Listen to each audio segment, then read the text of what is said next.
Hi student, आज हम आप लोगों को पढ़ाएंगे गेस फ्रेज यानी कि गेस वाक्यांश यानी कि वाक्य का अंश गेस। ओके, आप लोग गेस वाक्यांश गेस का यूज हम लोग गेस इंग्लिश बोलने में बहुत ज़्यादा गेस करते हैं। ओके, ये इंपॉर्टेंट है गेस आप लोगों के लिए गेस पढ़ना। ओके, तो चलिए गेस बताते हैं गेस इसका डेफिनेशन गेस क्या होता है या वाक्यांश किसे कहते हैं, वाक्यांश कहते किसे हैं गेस। ओके, क्या होता है डेफिनेशन?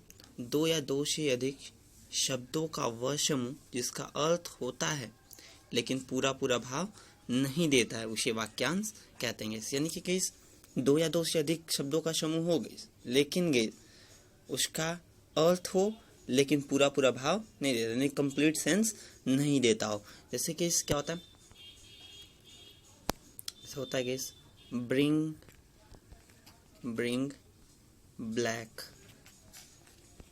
ब्लैक मीन्स होता है गेस ब्रिंग मीन्स होता है लाना गेस, ब्लैक मीन्स क्या होता है काला, यानी कि काला लाना। लेकिन गेस इसका मीन्स गेस सुटेबल काला लाना नहीं होता है गेस, इसका मीन्स होता है गेस ब्रिंग ब्लैक मीन्स होता है गेस याद आना या याद दिलाना गेस। ओके ओके, तो गेस ऐसे ही गेस कुछ वर्ड्स होंगे गेस। ओके, तो ब्रिंग ब्लैक मीन्स गेस क्या होता है याद आना। तो चलिए गेस मैं आप लोग को गेस बताता हूँ इंग्लिश केस इसका डेफिनेशन गेस क्या होता है। इंग्लिश डेफिनेशन इसका होता है guys a group of word which has mean but not complete sense is called phrase guys. A group of word which has mean but not complete sense is called guys phrase guys. Okay, दो या दो से अधिक शब्दों का वह समूह जिसका अर्थ होता है लेकिन पूरा पूरा भाव नहीं देता उसे वाक्यांश कहते हैं गेस। ओके, तो चलिए गेस फ्रेज कुछ हम लोग को गेस पढ़ा देते हैं आज। ओके, वीडियो को गाइस लास्ट तक देखिएगा। सर कोई प्रॉब्लम हो गाइस कमेंट बॉक्स में जरूर गाइस कमेंट करिएगा। Okay, first case now and again means होता है कि कभी कभी या कभी कभार गए, जैसे बोलते हैं मैं कभी कभार वहां जाता हूँ, I go there now and again guys. क्या बोलते हैं? I go there now and again guys. या ये भी बोलते हैं now and again I go there, ये भी बोल सकते हैं guys now and again I go there, या ऐसा बोलिए I go there now and again guys. Second है guys all in all guys means guys क्या होता है सब कुछ। ऑल इन ऑल मीन्स होता है गेस सब कुछ। ओके, एग्जाम्पल गेस जैसे बोलते हैं ना गेस हम लोग कि मेरी फैमिली मेरे लिए सब कुछ है, मेरी फैमिली मेरे लिए सब कुछ है guys. Okay, my family is everything for me, my family is everything for me, या guys my family is all in all for me phrase है यहाँ, तो ऑल इन ऑल वर्ड का यूज करिए, my family is all in all for me. Okay, चलिए अब हम लोग इस नेक्स्ट देखेंगे गाइस। नेक्स्ट हम लोग का गाइस क्या होता है, नेक्स्ट क्या होगा गाइस आगे देखिए। थर्ड वन है गाइस हमारा ब्रेड एंड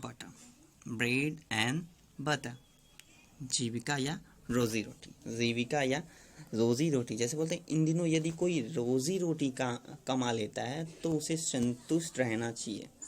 इन दिनों यदि कोई रोजी रोटी कमा लेता है तो उसे संतुष्ट रहना चाहिए। One should be satisfied if one gets bread and butter these days.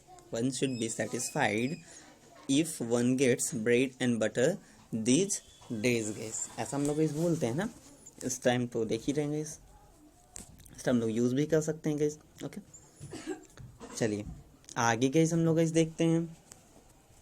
आगे गाइस पिक एंड चूज, ध्यान से चुनना, हमें अपना भविष्य ध्यान से चुनना चाहिए। ऐसा बोलते हैं यार हम लोग को अपना भविष्य ध्यान से चुनना चाहिए। We should pick and choose our career, क्या बोलेंगे? We should pick and choose our career. किसी को आप लोग एडवाइस देते हैं ना कि हमें अपना भविष्य ध्यान से चुनना चाहिए यार, तो ऐसा बोलेंगे कि we should pick and choose our career guys. क्या बोलेंगे? We should pick and choose our career, ऐसा बोल देंगे ना गेस। ये फ्रेजेस बहुत इंपॉर्टेंट है, आप लोग को लर्न करना बहुत इंपॉर्टेंट है, लर्न जरूर करिए गाइस। ओके, और अपने डेली लाइफ में यूज करिए इसको। ओके, नेक्स्ट है guys every now and again, बीच में आना। कहता है यार बीच में आना, बोलते हैं ना बीच में आना, ऐसे बोलते हैं कि